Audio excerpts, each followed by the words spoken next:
Hello class. तो कैसे हैं आप सभी लोग। स्वागत है आप सभी का एक और नई वीडियो में, जहां पर आज हम लोग डिस्कस करने जा रहे हैं sample paper of class 6 in our science olympiad mathematics complete sample paper discussion series. तो आज हम लोग इस सैम्पल पेपर को कम्प्लीटली डिस्कस करेंगे, कम्प्लीटली ख़त्म कर देंगे। लेकिन उससे पहले अगर आप लोग सच में ओलंपियाड की प्रिपरेशन कर रहे हैं और इसको क्रैक करना चाहते हैं, तो आप चाहे जिस ओलंपियाड की प्रिपरेशन कर रहे हो, चाहे जिस सब्जेक्ट से कर रहे हो, चाहे जिस क्लास से कर रहे हो, no matters at all, because you can join all olympiad complete preparation course. दाम है केवल 1000 रुपये। इसकी लिंक आपको डिस्क्रिप्शन बॉक्स और पिन कमेंट में मिल जाएगी। हम लोग बढ़ते हैं अपने लेटेस्ट सैम्पल पेपर यानी सैम्पल पेपर 26-27 की तरफ। तो ये है sample paper of science olympiad foundation, जो कि आपका मैथमेटिक्स के सब्जेक्ट वाले बच्चों के लिए होने वाला है। नंबर ऑफ़ क्वेश्चंस की बात करें तो 50 number of question actual paper में होते हैं और 1 घंटे का टाइम आपको मिलता है। पेपर डिवाइडेड होता है 4 सेक्शंस में। एक होता है आपका लॉजिकल रीजनिंग वाला सेक्शन, जिसके सब क्वेश्चन 15-15 क्वेश्चन होते हैं और सभी क्वेश्चन 1-1 नंबर का होता है। मैथमेटिकल रीजनिंग के अंदर आपको मिलेंगे 20 क्वेश्चन, हर क्वेश्चन 1-1 नंबर का। एवरीडे मैथमेटिक्स यानी मैथमेटिक्स इन एवरीडे लाइफ से आपको 10 क्वेश्चन देखने को मिलेंगे, सभी क्वेश्चन 1-1 नंबर के। और अचीवर सेक्शन, टॉपर सेक्शन यानी हार्ड क्वेश्चंस वाले सेक्शन जो होते हैं, उसके अंदर आपको 5 क्वेश्चन ही मिलेंगे। लेकिन ये पाँचों क्वेश्चन आपको, इनमें से 1-1 क्वेश्चन आपको 3-3 नंबर देकर जाएगा। अब एक क्वेश्चन किस सिलेबस पर आधारित है, उस सिलेबस की बात कर ले तो सेक्शन 1 यानी लॉजिकल रीजनिंग को आपको अगर क्रैक करना है तो उसके लिए आपको verbal and non verbal reasoning को समझना पड़ेगा। और अगर आपको सेक्शन 2 यानी मैथमेटिकल रीजनिंग को क्रैक करना है तो उसके लिए आपको पैटर्न्स इन मैथमेटिक्स, और lines and angles, number play, data handling and presentation, prime time, perimeter and area, fractions, playing with constructions, symmetry and the other side of zero, ये सारे टॉपिक्स आपको पता होना चाहिए। अब आप कहेंगे सर थर्ड वाले सेक्शन के लिए क्या पढ़ूं, तो थर्ड वाले सेक्शन के क्वेश्चन भी आपको आपके ये पहले और दूसरे वाले सेक्शन के ही अंडर आते हैं। ज़्यादातर दूसरे वाले सेक्शन के टॉपिक से ही तीसरे वाले उसके भी क्वेश्चन आ जाते हैं। और चौथा वाला सेक्शन जो है वो आपके पूरे सिलेबस में से हार्डेस्ट क्वेश्चन को देता है आपको, यानी पूरे सिलेबस के सबसे हार्ड क्वेश्चन आपको अचीवर सेक्शन के अंदर देखने मिलेंगे। लेकिन ये चूँकि एक सैम्पल पेपर है, तो सैम्पल पेपर के अंदर हम कुछ सैम्पल क्वेश्चन को ही देखेंगे, यानी यहाँ पर हम 50 क्वेश्चन को नहीं कर रहे होंगे। यहाँ पर हम लोग क्या लेंगे, हम केवल 10 क्वेश्चन ही कर रहे होंगे। ठीक है, तो चलिए इन सारे क्वेश्चंस को देखते हैं। तो पहला क्वेश्चन आपका, जैसे कि सेक्शन के आधार पर सैम्पल पेपर डिवाइड है, तो हर पेपर मैंने आपको बताया ना कि पहले वाले सेक्शन में आपको 15 क्वेश्चन मिलेंगे यहाँ, लेकिन यहाँ पर आपको पहले वाले सेक्शन में 3 ही क्वेश्चन मिले हैं। ठीक है, इस तरीके से क्वेश्चन ने सारे सेक्शंस को कवर किया है, लेकिन सभी सेक्शन में क्वेश्चन के नंबर्स को घटा दिया गया है। ठीक है, आपके किसी भी सेक्शन को घटाया नहीं गया है। हमने सारे सेक्शंस को टच किया है, लेकिन उसमें से कुछ क्वेश्चन को कम कर दिया है। ठीक है, तो बढ़ते हैं पहले सेक्शन यानी लॉजिकल रीजनिंग वाले सेक्शन के पहले क्वेश्चन की तरफ। क्या कह रहा है क्वेश्चन, कह रहा है कि द गिवन कंसिस्ट, कुछ नहीं भाई, इतना लंबा क्वेश्चन पढ़ने से अच्छा मैं तुम्हें यही बता देता हूँ कहना क्या चाहता है। ये कहना चाह रहा है कि भैया जैसे आपको XYZ दे रखा है, तो X हो चाहे वो Y हो चाहे वो Z हो, ये तीनों के तीनों बेसिकली एक प्रोसेस है कि आपको एक सर्कुलर पेज लेना है। इस पेज को सबसे पहले इस तरीके से मोड़ कर इस तरीके का बना लेना है, उसके बाद फिर इस तरीके का मोड़ कर थोड़ा इस तरीके का बना लेना है और बीच में इस तरीके से काट लेना है। ठीक है, तो इसको करने के बाद जब तुम इसको खोलोगे तब आपको इन चारों ऑप्शन में से कौन सा वाला पेज देखने को मिलेगा। तो इसमें आप पहली चीज़ क्या पता कर सकते हैं, पहली चीज़ पता कर सकते हैं कि चूँकि इसमें एक पार्ट में 2 सर्कल हैं, तो 4 पार्ट में 8 सर्कल होंगे, यानी 4 to 8। तो आपको गिन लेना है कि किसमें 8 सर्कल नहीं है या कम है, ज़्यादा है। तो 2 2 4 2 6 2 8, 2 2 4 2 6 2 8, 2 2 4 2 6 2 8 और 2 2 4 2 6 2 8, यानी पोजीशन को भले इधर उधर कर दिया गया है, लेकिन नंबर ऑफ सर्कल्स को सेम रखा गया है। इसीलिए हम ये नहीं कह सकते कि इनमें कौन सा वाला है और कौन सा वाला नहीं है। ठीक है, तो कोई बात नहीं भैया। अब हम लोग इसको अपने इस बीच वाले शेप के आधार पर देख लेते हैं। तो ये जो बीच में ट्रायंगल वाला शेप है, इस शेप को देखकर आप ये समझ सकते हैं कि जब हम इसको खोलेंगे तो हमें ये देखने को मिलेगा कि इसका जो नोक वाला साइड है ये इसके सेंटर की तरफ है। तो वो फिगर जिसका नोक वाला साइड ट्रायंगल का सेंटर की तरफ होगा वही इसका आंसर होगा।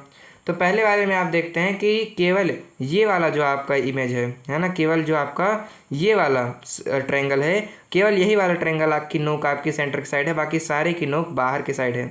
नहीं, बाहर नहीं, इस वाले की साइड है, इस वाले की साइड है, बाकी इस वाले की ही बाहर है और इस वाले की ही बाहर है। तो इन दोनों की आप देखते हैं बाहर है, इसीलिए ऑप्शन नंबर ए तो नहीं होगा। ठीक है, ऑप्शन नंबर ए तो नहीं होगा। तो बढ़ते हैं किसकी तरफ, ऑप्शन नंबर बी की तरफ। ऑप्शन नंबर बी की तरफ देखते हैं कि क्या है। ऑप्शन नंबर बी की तरफ तो है, ठीक है, ऑप्शन नंबर बी की तरफ तो नोक है, लेकिन हाँ मैंने देख लिया।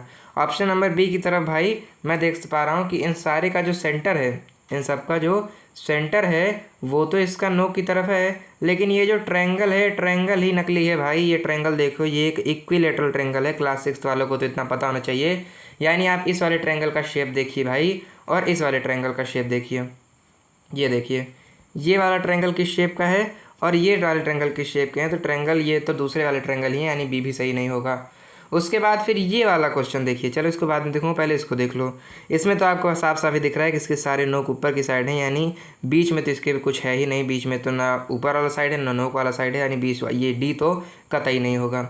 लेकिन ऑप्शन नंबर सी इसका सही आंसर हो जाएगा। आप कहेंगे कैसे सर जी, आप जो कहेंगे क्या वही सही है? नहीं भाई, मैं जो कहूँगा वो हमेशा सही नहीं है, क्योंकि मैं कई जगह पर रीजनिंग नहीं बता पाऊंगा, लेकिन यहाँ पर मैं आपको इसका रीज़न बता देता हूँ। तो रीज़न ये है कि यहाँ पर आपको देखने को मिलेगा कि 8 सर्कल हैं, ठीक है भाई, पहले से कंडीशन पूरी। और ये सारे जो ट्रायंगल हैं वही ट्रायंगल है जो हमने इस इमेज में देखे थे, और इन सब की नोक सेंटर की तरफ आपको दिखाई दे रही है। यानी ये वाला जो ट्रायंगल है, ये वाला जो सर्कल है, ये भी सही है। इस सर्कल के अंदर छोटे छोटे सर्कल्स भी सही हैं, और इसका ट्रायंगल तो सही है। इसीलिए आपका option number C is the right option for this question. Let's move towards the second question. Second question और भी ज़्यादा इंटरेस्टिंग क्वेश्चन है। ये क्वेश्चन है एक रीजनिंग सेक्शन से, जो कि आपको अक्सर कॉम्पिटिटिव एग्जाम्स में पूछ लिया जाता है। कह रहा है कि जो हमारी मेघा दीदी हैं, ये मेघा दीदी क्या करती हैं, सबसे पहले तो 120 मीटर क्या करती हैं, 120 मीटर ईस्ट चलती हैं, ठीक है। तो अब आप ईस्ट का नाम सुनते ही, ईस्ट यानी उत्तर, अब आपके घर में उत्तर जिस साइड पर होता होगा आप उस साइड पर देखने लगेंगे, लेकिन ऐसा बिल्कुल भी नहीं है। आपकी हाथों के हिसाब से और एक्चुअल मैप के हिसाब से डायरेक्शन अलग अलग होती हैं। आप में से टॉपर बच्चों को पता होगा, लेकिन ज़्यादातर बच्चों को नहीं पता होगा। तो मैं आपको बता दूं कि किसी भी प्लेन पर, यानी किसी भी कागज़ पर, चाहे वो कोई मानचित्र ही क्यों ना हो, यानी मैप में ही ज़्यादातर इसका यूज़ होता है। तो यहाँ पर आपको देखने को मिलेगा कि ऐसे अगर मैंने बना दिया, तो इसका जो ऊपर वाला साइड है, इस पेपर पर जो ऊपर वाला साइड होता है वो नॉर्थ को दिखाता है, ऊपर वाला साइड नॉर्थ को दिखाता है, नीचे वाला साइड साउथ को दिखाता है, ये वाला साइड आपका वेस्ट को दिखाता है, और ये वाला साइड आपका ईस्ट को दिखाता है, ठीक है, ठीक है, ठीक है। तो इस आधार पर जब हम अपनी मेघा को दौड़ाएंगे तो हमें ये पता चलेगा कि मेघा दीदी 120 मीटर तो ईस्ट चली गई, और उसके बाद फिर लेफ़्ट टर्न ले लिया। तो अब इस साइड को मूव कर लेफ़्ट टर्न लोगे तो तुम थोड़ा इस साइड को जाओगे, और इस साइड को टर्न लेकर ये 120 का आधा यानी 60 मीटर चली है। और उसके बाद फिर इन्होंने क्या लिया, अगेन लेफ़्ट ले लिया। तो इनका लेफ़्ट लेना कहाँ पर जाएगा, इनका लेफ़्ट लेना कुछ यहाँ तक आ जाएगा, है ना। 80 है तो एकदम 120 तो है नहीं, इसीलिए 120 से हम थोड़ा कम ही रखेंगे। अराउंड हम लोग इसको इतना रखते हैं, इतना नहीं, थोड़ा सा बढ़ाना पड़ेगा, कोई बात नहीं, इतना ही रखते हैं। चलो बढ़ा दिया थोड़ा सा मैंने, ठीक है। ये कितना आ गई भाई हमारा, ये आ गई हमारा 80 मीटर, इतना आ गई। इसके बाद फिर क्या किया इन्होंने, उसके बाद फिर शी टेक राइट टर्न, उसके बाद इन्होंने राइट टर्न ले लिया। राइट टर्न लेने का मतलब क्या हो गई, ये इसका थोड़ा नीचे कर दूँ वरना ये जाकर क्वेश्चन में भिड़ जाएंगी।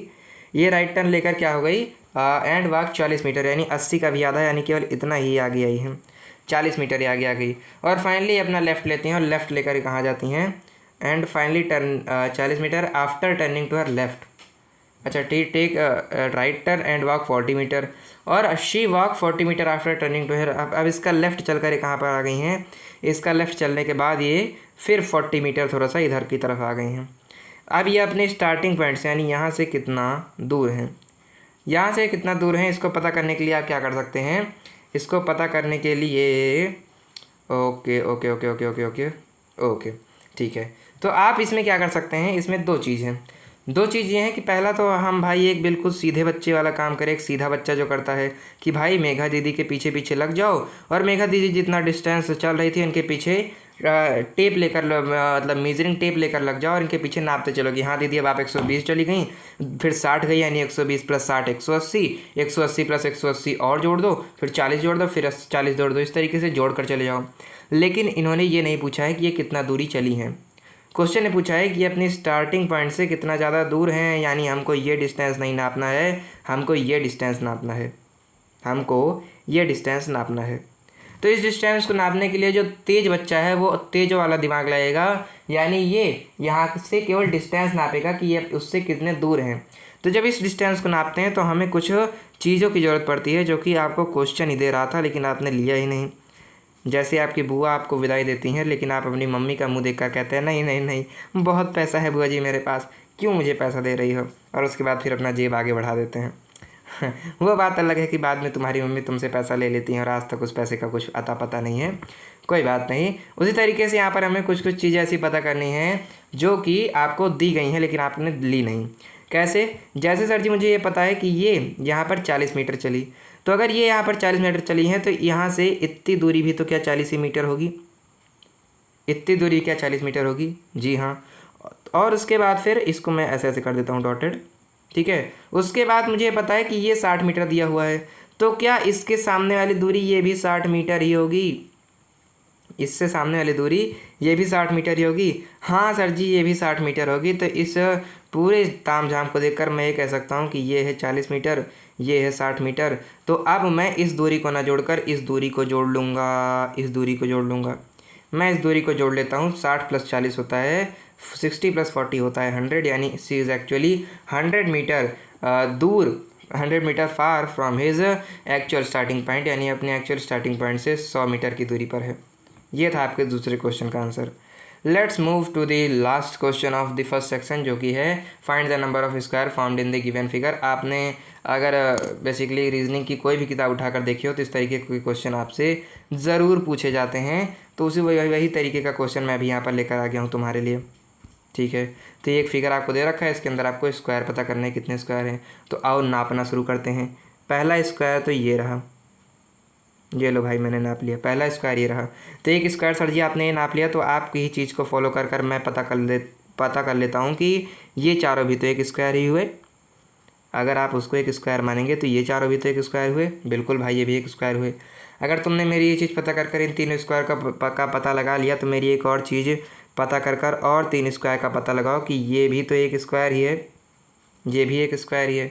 हाँ सर जी ये भी सही कह रहे हो। तो आपकी चीज़ की ही नकल कर मैं क्या कर देता हूँ, मैं 3 और स्क्वायर का पता लगा देता हूँ।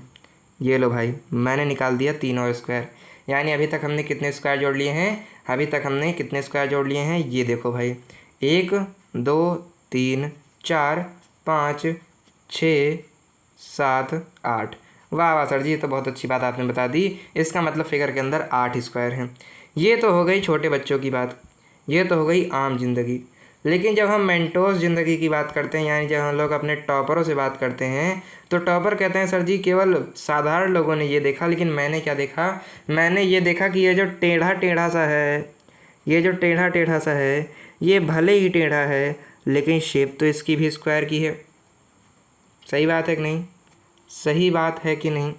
मतलब भले ही आप एक टेस्ट में फेल हो जाएं लेकिन हैं तो आप टॉपर ही, है ना। उसी तरीके से भले ही एक टेढ़ा है लेकिन टेढ़ा है तो क्या हुआ, है तो ये भी एक स्क्वायर ही। यानी अब हमारे पास केवल 8 नहीं 9 स्क्वायर हैं। चलो भाई अब घर चलते हैं। नहीं, आप फिर से छोटे बच्चों वाली बात कर रहे हैं। ये पूरा का पूरा फिगर भी तो एक स्क्वायर ही है मेरे भाई, ये पूरा का पूरा फिगर भी तो एक स्क्वायर ही है। यानी अब हमारे पास टोटल 10 स्क्वायर हो गए, 1 2 3 4 5 6 7 8, और ये पूरा का पूरा है 9, और ये पूरा का पूरा है 10। यानी हमारे पास हैं 10 के 10 फिगर्स, हमारे पास हैं 10 के 10 स्क्वायर्स। ओके ओके ओके, 10 के 10 हमारे पास स्क्वायर है हमारे पास। Okay okay, option number B 10 is the right answer. अब आ गया है, कह रहा है हाउ, हाँ ये भी बहुत अच्छा क्वेश्चन है। कह रहा है how many of the given have a pair of perpendicular lines. कह रहा है आपको यहाँ पर क्या दे रखा है, कह रहा है कि आपको यहाँ पर 5 लेटर दे रखे हैं FMAHE, ठीक है, FMAHIE। अब इन सब को देखकर आपको बताना है कि इनमें से किन किन लेटर्स की तरफ, इनमें से कितने लेटर्स ऐसे हैं जिनके अंदर आपको एक परपेंडिकुलर लाइन का पेयर दिख रहा है। परपेंडिकुलर लाइन क्या होती हैं, परपेंडिकुलर लाइन वो लाइन होती हैं, जैसे अगर ये कोई लाइन है तो इसके ऊपर ये लाइन मैंने गिरा दी, या फिर चलो तुम्हारे लिए मैं अपनी इस यंत्र का यूज़ करता हूँ। ये लो एक लाइन मान लो ये है, और इस लाइन के ऊपर मैंने एक और लाइन गिरा दी। यानी यहाँ पर क्या हो रहा है, यहाँ पर मैं जूम कर जब इस एंगल को नापूंगा, मैं यहाँ पर क्या करूँगा, यहाँ पर अगर मैं अपने एंगल नापने वाले यंत्र से इसका एंगल नापूंगा तो मुझे क्या मिलेगा। ये लो भाई मैंने क्या रखा, आपके स्कूल टीचर ने आपको बता रखा होगा, यहाँ पर मैंने क्या रखा, यहाँ पर मैंने अपने चंद्र प्रकार को रखा। और जब मैंने इसको सीधे रखा तो सीधे रखकर मुझे क्या पता चला कि ये देख लो सर जी, ये देख लो, ये तो मैं टेढ़ा कर दिया, ठीक है। ये जब मैंने सीधा किया तब मुझे पता चला क्या, मुझे ये पता चल गया कि ये देखो, ये मेरी जो लाइन पड़ी थी ये 90 डिग्री पर पड़ी थी, यानी नीचे वाले बेस से और ये वाली जो लाइन पड़ी है ये अब खुद एक दूसरे के साथ क्या बना रही हैं, एक दूसरे के साथ 90 डिग्री का एंगल बना रही हैं। तो यानी वो पेयर्स ऑफ लाइन जो एक दूसरे के साथ 90 डिग्री का पेयर बनाएं उनको आप परपेंडिकुलर लाइन कह सकते हैं उनको, यानी इस ये जो लाइन है लंबी वाली इसको परपेंडिकुलर लाइन कहेंगे और इन दोनों को पेयर ऑफ परपेंडिकुलर लाइन कहेंगे। तो जब इन लेटर्स का हम पोस्टमार्टम करेंगे, यानी इस लेटर को हम चीर चीर कर देखेंगे, तब हमें पता चलेगा कि इनमें से हमें किस किस लेटर के अंदर परपेंडिकुलर लाइन देखने को मिल रही है। तो आओ भाई तुम्हें दिखाता हूँ। तो ये पहला लेटर है एफ़, क्या यहाँ पर दिख रहा है, यहाँ सर पर जी मुझे बहुत सारी परपेंडिकुलर लाइन दिख रही हैं। पहला तो ये देखो 90 डिग्री का बना रही है, पहला ये देखो 90 डिग्री, ये देखो 90 डिग्री, और ये देखो, ये देखो, ये देखो, ये देखो। अरे वाह सर जी, ये तो कई सारी परपेंडिकुलर लाइन बना रही हैं। यानी ये कौन है, ये तो हमारे खास रिश्तेदार हैं, तो इनको तो हमें जोड़ना ही होगा। तो एफ़ के ऊपर क्या मैं टिक मार दूँ, भाई एफ़ के ऊपर टिक मारना ही पड़ेगा क्योंकि ये कई सारी परपेंडिकुलर लाइन बना रही हैं। एम के साथ कहाँ पर बन रहा है, एम के साथ ये देखो, एक ये बन गया, एक ये बन गया, एक ये बन गया, एक ये बन गया, एक ये बन गया, एक ये बन गया। एम भी एफ़ की तरह हमारे लिए बहुत सारा दानी है, यानी एफ़ के ऊपर भी टिक मारना पड़ेगा, ये भी मेरे लिए कई सारे परपेंडिकुलर लाइन दे रहा है। ए की तरफ आ जाओ, ए की तरफ तो भाई मुझे कोई भी परपेंडिकुलर लाइन नहीं दिख रही है। जैसे आपने मीम देखा है जो, अरे छोटा डॉन है, छोटा डॉन नहीं, क्या उसका नाम, बॉबी राज बॉबी राज के यहाँ हो जाता है तो कहता है कि बहुत तेज हो, 19 का पहाड़ा सुनाओ, तो 19 का पहाड़ा उसी तरीके से यहाँ पर आपको देखने को मिल रहा है कि ए के अंदर परपेंडिकुलर नहीं सर जी, ए के अंदर परपेंडिकुलर लाइन देखने को नहीं मिल रही है। ए को मैं कट कर देता हूँ। एच के अंदर, आई के अंदर, ई के अंदर, तीन के अंदर देखना है। एच के अंदर तो सर जी कई सारी परपेंडिकुलर लाइन दिख रही है, ये देखो, ये देखो, ये देखो, ये देखो, ये देखो, अरे ये तो देखो, पीछे तो देखो, इसके अंदर भी आपको कई सारी परपेंडिकुलर लाइन देखने को मिल रही हैं। इधर भी, इधर भी, इधर भी, इधर भी, इधर भी, इधर भी, इधर भी, इधर भी, इधर भी, इधर भी, इधर भी, इधर भी, इधर भी, यानी केवल ए को छोड़कर हमारे सारे लेटर इतने ज़्यादा काइंड है, इतने ज़्यादा दयालु हैं कि सबसे हमने एक परपेंडिकुलर लाइन का पेयर मांगा था, यहाँ तो हमको कई सारे लेटर ने कई सारे परपेंडिकुलर लाइन के पेयर दे दिए। यानी अब तो मैं निश्चिंत हूँ कि यहाँ पर मैं केवल एफ़ को, एम को, एच को, आई को और ई को, यानी इस 5 लेटर्स के पेयर में से 4 लेटर्स को कह सकता हूँ कि हाँ, ये जो मेरे 4 लेटर हैं, चारों के चारों लेटर मेरे अपने खास हैं। रुक जाओ, रुक जाओ, रुक जाओ, रुक जाओ, 1 2 3 4 5 6, अच्छा अच्छा अच्छा, वही तो मैं कहूँ, यहाँ पर 6 लेटर हैं ना, 1 2 3 4 5 6, तो 6 लेटर में एक नहीं मिला, तो यानी हमारे पास 5 ऐसे लेटर हैं, एफ, ए, एफ, एम, एच, आई, ई, यानी ये 5 ऐसे लेटर हैं जिनके अंदर क्या हैं, जिनके अंदर परपेंडिकुलर लाइन के पेयर हैं। यानी अब मैं कह सकता हूँ कि ऑप्शन नंबर बी, यानी ऑप्शन नंबर 5 जो है ये बिल्कुल सही आंसर हो जाएगा इस क्वेश्चन का। Let's move to the 5th question of this series, this sample paper. 5th question क्या कह रहा है, which of the following is the correct representation of the number of story book sold in the month of May. यानी मई के month में जितनी किताबें बिकी हैं उनको आप इनमें से किस रिप्रेजेंटेशन से रिप्रेजेंट कर सकते हैं। यदि एक किताब के सिंबल का मतलब 150 किताबें हैं तो इनमें से कौन सा सिंबल क्या करेगा, इन नंबर्स को दर्शा पाएगा। तो इसको करने से पहले भाई हमें मई में कितनी किताबें बिकी हैं इसको कैलकुलेट करना पड़ेगा। तो टोटल नंबर ऑफ़ बुक्स आपको दे रखी हैं 2100, यानी टोटल 2100 किताबें बिकी हैं, और आपको एक महीने का छोड़कर सारी महीनों का क्या दे रखा है, कितनी भी किताबें बिकी हैं ये भी दे रखा है। तो क्या हम इन सारे महीनों की किताबों को जोड़कर टोटल से डिवाइड माइनस कर देंगे तो हमको हमारा मिल जाएगा मई का, बिल्कुल मिल जाएगा सर। तो चलो हम जोड़ लेते हैं। तो हमने 600 लिख लिया, हमने 450 लिख लिया, हमने 450 लिख लिया, हमने 300 लिख लिया, इन सब को हमने जोड़ दिया। 0 0 0 हो गया, 5 का 5 हो गया, 6 4 10 हो गया और 10 3 13 हो गया। 13 मैं पूरा ही लिख देता हूँ। यानी 1350 किताबें ऐसी हैं जो कि क्या हैं, 1350 किताबें ऐसी हैं जो कि मई को छोड़कर बिकी हैं और महीनों में। लेकिन टोटल तो इन्होंने कहा है 2100 किताबें बिकी हैं। तो क्या मैं 2100 में से 1350 माइनस कर दूँ तो मुझे मेरा आंसर मिल जाएगा? बिल्कुल मिल जाएगा सर। 0 में से 0 गए 0, 10 में से 5 गए तो 5, इसने इसको एक कैरी दिया था तो अगेन 10 में से 3 गए 7, इसने इसको एक कैरी दिया था तो कुछ नहीं बचा। यानी मई के महीने में हमने 750 किताबें बेची हैं भाई। मई के महीने में तो इनकी लॉटरी लग गई। सही महीनों में से सबसे ज़्यादा किताबें इन्होंने इसी महीने बेची हैं। अच्छा हाँ, वैसे भी मई से नया सत्र शुरू होता है बच्चों का ना, तो मई में बच्चे किताबें खरीदते हैं। तो 750 किताबें। अब एक किताब, ठीक है, एक किताब एक सिंबल का मतलब 150 किताब है, तो 750 किताब के लिए कौन सा सिंबल यूज़ करना चाहिए? आइए देखते हैं। यानी ये जो सिंबल दे रखे हैं इन सिंबल्स से कितनी किताबें बन रही हैं उसी हिसाब से हम देखते हैं। तो जो सिंबल 750 किताबें बनाएगा उसी को हम टिक मार देंगे। पहले वाले के अंदर हमें दिख रहा है तो चलो इसको जोड़ लें। पहले वाले का अंदर 150, 300, 300 के बाद फिर कितना हो गया 450, और फिर 450 के बाद 600, है ना, 600 के बाद 750। ये तो सर जी ए वाला गलत हो गया, ए तो 750 से ज़्यादा दिखा रहा है। बी वाला ये चेक करते हैं। ये हो गया आपका 150, 300, 300 के बाद फिर 300 के बाद फिर कितना 450, 450 के बाद फिर 600, 600 के बाद फिर 750, और 750 के बाद फिर ये तो आपका 900 की तरफ मेरे ख्याल से जा रहा है। तो ये भी आपका गलत हो जाएगा, ये भी आपका सही नहीं होगा। मैंने इसको काट दिया, इसको काट दिया। ये आपका हो गया 150, 300, 300 के बाद फिर 450, ये हो गया आपका 600। ये और कम है भैया, सभी ज़्यादा हो रहे थे, कम हो गया तो बचा ही है डी, तो इसको भी आप टिक मार सकते हैं। और अगर आपको मेरे ऊपर विश्वास नहीं है तो जोड़ भी सकते हैं कि ये हो गया 150, ये हो गया 300, ये हो गया आपका कितना 450, ये हो गया आपका 600, और ये हो गया आपका 750। तो 750 बराबर हैं, यानी ऑप्शन नंबर डी ही इसका सही आंसर है। कह रहा है which of the following clock timing forms a palindrome. Palindrome भाई शब्द मुझे बहुत अच्छा लगता है, क्योंकि ये जो शब्द है ये मुझसे बहुत कनेक्टेड है। बताता हूँ कैसे। पैलिंड्रोम शब्द कौन से शब्द होते हैं?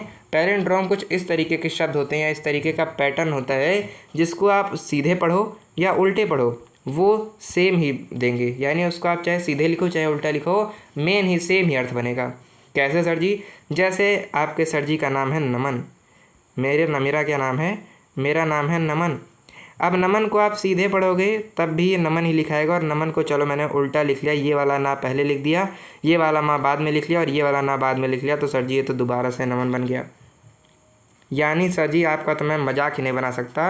अगर मछली को मैं लीछम कह के उसका मजाक बना सकता हूँ तो मैं नमन का नाम उल्टा करके आपका मजाक नहीं बना सकता। आपका नाम अगर मैं उल्टा करूँगा तो दोबारा से मुझे आपका सही वाला नाम ही मिल जाएगा।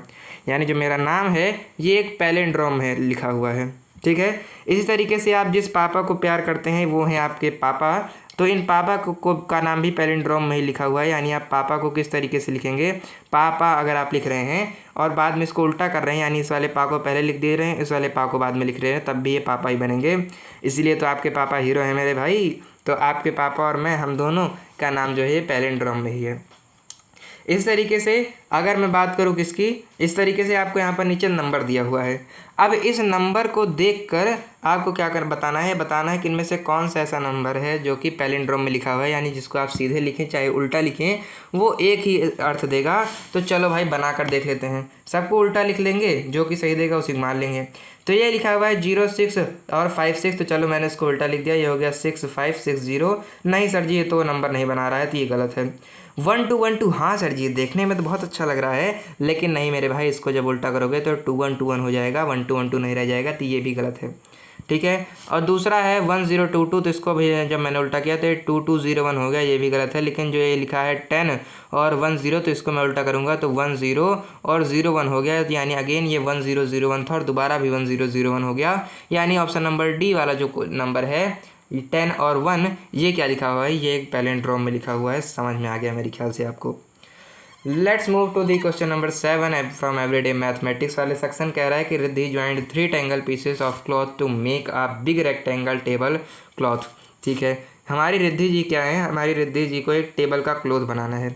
इसके लिए कई सारे क्लॉथ लेकर आई इन्होंने। इस एरिया का क्या किया है? ये एक का एरिया है 42 मीटर स्क्वायर, एक का है 63 मीटर स्क्वायर, एक का है 75 मीटर स्क्वायर, ठीक है। इस तरीके से इन्होंने क्या किया, इस एरिया के 3 कपड़े को जोड़कर एक टेबल क्लॉथ बनाना चाहती हैं। अब कह रहे हैं इन सबका एरिया आपको दिया हुआ है, लेकिन क्या नहीं दिया हुआ है। अब इसके बाद कह रहा है कि इसको सिलाना है दर्जी के पास इनको, और दर्जी कह रहा है कि मैं तुम्हारे कपड़े को हर मीटर यानी पर मीटर सिलने का 32 रुपये लूँगा। लेकिन रिद्धि जी तो बैठी कक्षा 6 की भोंदू स्टूडेंट, इनको पता ही नहीं है। अब इनकी मदद कौन करेगा, तुम करोगे कि मैं करूँगा? हम दोनों मिलकर इसकी मदद कर देते हैं। तो रिद्धि की मदद हमको करनी है। रिद्धि की मदद करने के लिए मुझे क्या करना पड़ेगा, मुझे बताना पड़ेगा कि एक्चुअल में इसको कितने रुपए देने हैं टेलर को। ऐसा करने के लिए मुझे क्या करना पड़ेगा, मुझे कॉस्ट पता करनी पड़ेगी।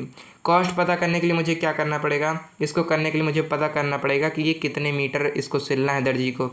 जितने मीटर सिलना होगा उसका मल्टीप्लाई कर दूंगा 32 से, तभी इसका पैसा आ जाएगा।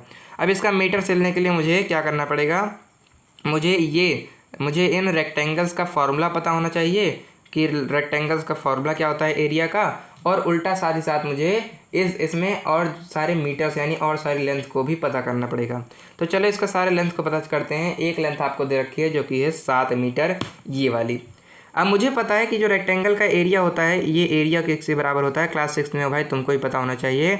ये होता है लेंथ इंटू ब्रेथ, यानी L into B is the area of rectangle. तो इसी इक्वेशन में क्या कर दूंगा, इसी इक्वेशन में मैं अपने जो नंबर से इनको रख दूंगा।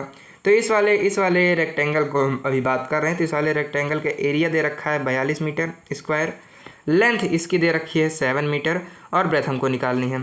तो ब्रेथ निकालने के लिए मैं इसको नीचे कर दूंगा, तो 42/7 कर दूंगा। आपने इसको पढ़ रखा होगा क्लास 6 में किस तरीके से किया जाता है। तो 7 और 42 को जब मैं काटूंगा तो 7 6 या 42 होता है, यानी यहाँ पर मुझे ब्रेथ इसकी मिल गई है कितनी, ब्रेथ इसकी मिल गई है मुझको 6। इसकी ब्रेथ में मुझको मिल गई है 6, यानी हमने दर्जी का और ज़्यादा काम आसान कर दिया, इतने दूर का हमने निकाल लिया। ये हमको मिल गया है 6। अब उसी तरीके से हम इस वाले का भी निकाल लेते हैं, उसी वाले का। अब चूंकि ये 7 मीटर है भैया, तो ये भी तो 7 ही मीटर होगा, हमने पिछले क्वेश्चंस में देखा था, ये भी 7 मीटर होगा। अब यहाँ पर भी मैं यही वाला फॉर्मूला लगा कर निकाल लेता हूँ, बस यहाँ पर नंबर चेंज करने पड़ेंगे। ये हो गया अगेन 63, ये है इसकी लेंथ अगेन है 7, ब्रेथ हमको निकालनी है। 7 आ गया नीचे तो 63/7, यानी यहाँ पर ब्रेथ आ गया बराबर 9। तो यहाँ पर भी नीचे वाला ये जो एरिया है इतना, ये कितना आ गया 9, ठीक है, ये आ गया इतना 9। तो ये जब 9 आ गया तो मुझे क्या मिल गया, मैं इस 9 और 6 को जोड़कर ये टोटल एरिया निकाल सकता हूँ क्या। 9 और 6 को जोड़कर 15 आता है, तो क्या मैं इन दोनों को जोड़कर इसके बराबर में 15 लिख सकता हूँ क्या? हाँ सर जी लिख सकते हो। अरे सर जी आपको तो तीसरे वाले ट्रायंगल की लेंथ पता चल गई। हाँ भैया तीसरे वाले रेक्टेंगल की भी लेंथ पता चल गई। तो अगेन तीसरे वाले रेक्टेंगल में भी फॉर्मूला वही, नंबर बदल दूंगा। ये हो जाएगा आपका 75 इसका एरिया। इस बार मुझको लेंथ दे रखी है 15, ब्रेथ मुझको अगेन निकालनी है। तो 15 को जब मैं नीचे करूँगा तो ये आ जाएगा 15/75। तो मुझे पता है 15 5 या 75। तो यहाँ पर ब्रेथ मेरी कितनी आ गई है, 5 आ गई है। ब्रेथ मेरी कितनी आ गई है, 5 आ गई है। ठीक है ठीक है ठीक है ठीक है ठीक है ठीक है ठीक। अब मुझे पता करना पड़ेगा। अच्छा मैं इसको 15 ना लिख कर वैसे ही लिख देता हूँ। अब ये मुझे मेरे सारे एरिया मिल गए ना, तो मैं इसको 15 ना लिख कर या फिर मैं इसको नीचे यहाँ पर 15 लिख देता हूँ, और यहाँ पर मैं उसको ऊपर वाले सारे लिख देता हूँ। तो ये कितना आया था, ये हमारा आया था 6, और ये वाला कितना आया था हमारा, ये वाला आया था हमारा 9। ठीक है, अब यहाँ पर मैं सारे बॉर्डर का लिख देता हूँ। तो चूँकि ये 5 है तो ये भी 5 हो जाएगा, ये भी 5 हो जाएगा। ठीक है, ये 7 है तो ये 7 हो ही गया है, ये 9 है तो ये भी 9 हो जाएगा, और ये 6 है तो ये भी 6 हो जाएगा। अब कोई भी ऐसा बॉर्डर अंदर और बाहर का नहीं बचा है जिसको मैंने क्या ना कर लिया हो, जिसको मैंने लिख ना लिया हो। ये 7 है तो ये भी 7 हो जाएगा, मैंने इसको लिख लिया, ये भी 7 हो जाएगा। कुछ बचा नहीं सर जी, कुछ भी नहीं बचा। हमने क्या कर लिया, हमने सारे के सारे सिलानी का क्या कर लिया है, जो डिस्टेंस है उसको नाप लिया है। तो चलो भाई दर्जी के साथ साथ जैसे जैसे दर्जी सिल रहा है इसके पीछे पीछे टेप मारते चलते हैं, इसके पीछे पीछे इसको नापते चलते हैं। तो ये मैं थोड़ा इसको क्लियर भी कर दूं यार। चलो मैं क्लियर करने से अच्छा मैं इसको बना ही देता हूँ एक बार तुम्हारे लिए। मैं इसको तुम्हारे लिए बना ही दे रहा हूँ, थोड़ा सा बड़ा कर कर बना देता हूँ, जिससे एरिया थोड़ा सा बड़ा हो जाएगा तो हम क्या कर पाएंगे, अच्छे से निकाल पाएंगे। एक मुझे ये मिल गया रेक्टेंगल, ये रहा रेक्टेंगल। एक अपना भाई ये रहा रेक्टेंगल, है ना, ये रहा रेक्टेंगल। और एक नीचे वाला है ही, एक नीचे वाला है ही। अब इसके अंदर मैं सारे सारे डायमेंशंस को जॉट डाउन कर लेता हूँ, नोट डाउन कर लेता हूँ। चलो भाई तो मुझे क्या चाहिए, मुझे सबसे पहले इस वाले एरिया का तो टोटल निकाल लेता हूँ। मैं सोच रहा हूँ क्यों ना हम एक बार बाहर का, ऐसे बाहर तो इसको सिलना नहीं है मेरे ख्याल से, इसको केवल अंदर अंदर ही तो सिलना रहता है ना, कपड़े में कौन सा बाहर सिलना रहता है। कपड़े में इसको केवल इतना सिलना है और इतना सिलना है, बस इतना ही सिल रहा है मेरे ख्याल से। हाँ, इतना ही सिल रहा है मेरे ख्याल से। तो इसको सिलने के लिए हम क्या करेंगे, ये 7 मीटर है तो इस 7 मीटर को ले लेंगे, और ये 15 मीटर है तो इस 15 मीटर को ले लेंगे। 15 और 7 मेरे ख्याल से अगर मैं जोड़ दूँ तो मुझे मेरा आंसर मिल जाना चाहिए। अगर ऐसा हो गया तो बल्ले बल्ले हो जाएगा। तो 7 और 5 कितना होता है भाई, 7 5 12 मेरे ख्याल से, और कैरी 1 आना था, ये 2 हो गया।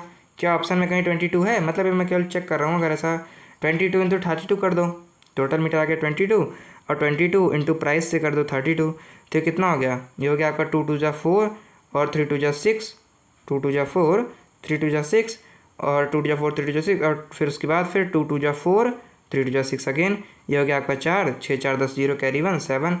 क्या ऑप्शन में कहीं 704 नहीं है, नहीं है 704 नहीं है। मैंने कहा नहीं, ये ऐसा नहीं होगा। Find the cost of lacing the table cloth formed at the, ignore the stitching margin. तो फिर इसका मतलब मुझे क्या करना चाहिए, 7 इसने इतना सिला है तो 7 हो जाएगा, और फिर उसके बाद फिर ये 7 हो जाएगा, और फिर इसको अगर मैं जोड़ लूँ तो ये 7 हो जाएगा। इसने सारे कपड़ों को जोड़ा है, तो इसके मेरे ख्याल से ये लोग थोड़ा पीछे हैं अभी ज़िंदगी में। मुझे इनका सारा एरिया जोड़ना पड़ेगा, मेरे ख्याल से सारी लेंथ मुझको जोड़नी पड़ेगी। तो ये हो गया आपका 9 9 और 6, ये हो गया आपका 15, ये हो गया आपका 15 ऊपर वाला, ये हो गया आपका 7 और 5 7 5 12, 7 और 5 12, ये भी हो गया, और 12 ये भी हो गया। उसके बाद फिर ये हो गया आपका 7, ये हो गया आपका 9 6 15 अगेन, ये हो गया आपका 5 5, ये हो गया आपका कितना 15 अगेन। ये है आपके सारे डायमेंशंस। अब इसको जोड़ लो, तो 15 और 15 हो गया 30, नहीं 15 15 15 3 15 है, 15 3 45, एक साइड लिख लेता हूँ। ये तीनों 15 काम हो गया। उसके बाद फिर सारे 12 12 दूना 24, 12 दूना 24, एक में 24 को लिख लेता हूँ। 5 दूना 10, एक में 10 को लिख लेता हूँ। 15 का सारी व्यवस्था होगी, 12 का सारी व्यवस्था होगी, 5 की व्यवस्था होगी, बचा एक 7, तो एक 7 को भी हम यहाँ पर लिख लेते हैं। तुम 0 कहाँ से आए जी, तुमको किसने बुलाया, किसी ने नहीं बुलाया। अब इस सारी डायमेंशंस को मैं एक बार जोड़ देता हूँ। तो 7 0 10, यानी ये कितना हो गया 5 4 9 और 9 7 16 कैरी 1, और फिर 4 3 7 1 8 86 आ गया। अब 86 का अगर मल्टीप्लिकेशन कर दूँ 32 से, 32 ही तो है टोटल, हाँ 32 है पर मीटर। 86 का अगर मल्टीप्लिकेशन कर दूँ 32 से, तो 6 2 जा 12 कैरी 1, 8 दूनी 16 1 17 मल्टीप्लाई बाई 6 3 जा 18 8 कैरी 1, 8 3 जा 24 1 25, ये हो गया आपका 2, और 8 7 15 कैरी 1, 5 1 6 1 7, और ये हो गया आपका 2 2 7 5 2 2 7 5 2। मिल क्यों नहीं रहा यार, मेरे ख्याल से ये नीचे लिखा है इसने, इग्नोर द स्टिचिंग मार्जिन। ये कह रहा है स्टिचिंग मार्जिन को इग्नोर करना है। स्टिचिंग मार्जिन यानी ऐसा तो नहीं है कि हमको बीच वाला इग्नोर करना हो। एक बार ये भी करके देख लेता हूँ भाई, है ना, क्योंकि आंसर तो मुझको लाना ही है। एक बार मैं बीच वाला भी देख लेता हूँ। स्टिचिंग मार्जिन यानी, अब स्टिचिंग मार्जिन यानी इसको ये वाला हटा देना है और ये वाला हटा देना है। केवल बॉर्डर का ही ले लेते हैं, ठीक है, केवल बॉर्डर का ही ले लेते हैं। एक बार बॉर्डर का लेकर देख लेते हैं। तो ये हो गया आपको कितना कितना, ये 12 दूना 24, 12 दूना 24, 15 दूना 30 और 5 दूनी 10, तो ये कितना हो गया, ये हो गया आपका 4, ये हो गया आपका कितना 3 2 5 1 6, 6 का मल्टीप्लिकेशन कर दूंगा मैं किससे 32 से, 6 का मल्टीप्लिकेशन कर 64 का मल्टीप्लिकेशन कर दूंगा किससे 32 से, तो 4 दूनी 8 और 6 2 जा 12 का 2 कैरी 1, नहीं 4 दूनी 8 और 6 2 जा 12 मल्टीप्लिकेशन 4 3 जा 12 कैरी 1, 6 3 जा 18 और 1 19। ठीक है, मुझसे कहीं गलती हो रही है। 8 का 8 2 2 4 9 1 10 0 कैरी 1, और ये आ गया 2, ऐसा है ही नहीं 2048, मुझसे कहीं तो गलती हो रही है। ओके देन मैं देखता हूँ मुझसे कहाँ गलती हो रही है, फिर मैं आपको बताता हूँ।